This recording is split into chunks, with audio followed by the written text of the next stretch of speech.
L'ONU et plusieurs ONG ont accueilli avec prudence lundi le sommet des dirigeants africains et de la première ministre italienne Giorgia Meloni, lors duquel a été présenté le grand plan de développement de l'Italie pour le continent africain. Amy Pope, directrice générale de l'Organisation internationale pour les migrations, estime que le plan doit traiter la question migratoire dans sa globalité. Le fait est que la conversation ne porte pas uniquement sur la migration, mais sur la façon dont vous obtenez de meilleurs résultats en matière de développement. Comment vous investissez dans l'énergie verte, comment vous investissez dans la formation professionnelle. C'est une manière beaucoup plus efficace de faire face aux pressions migratoires. Gianpaolo Silvestri, secrétaire général de la Fondation AVCI pour la coopération, doute de la capacité du plan à réduire les flux migratoires. Le décret du plan Mattei parle d'un horizon de 4 ans. Nous pouvons considérer cela comme un horizon à moyen terme.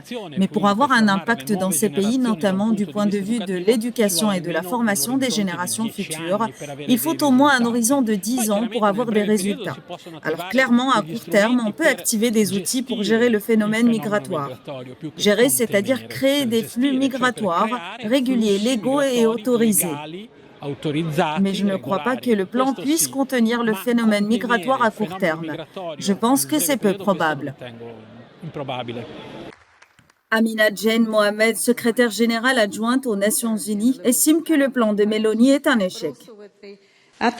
À mi-parcours de l'agenda 2030, le progrès vers la réalisation des objectifs de développement durable sont terriblement insuffisants. Seuls 15% des objectifs sont en passe d'être atteints d'ici 2030. À tout égard, c'est un échec. Avec notre population jeune, dynamique et en plein essor, notre richesse en minéraux essentiels et les vastes perspectives d'énergie renouvelable, l'Afrique pourrait devenir une centrale d'énergie propre et un centre de services numériques, ainsi que le prochain grand pôle manufacturier du monde.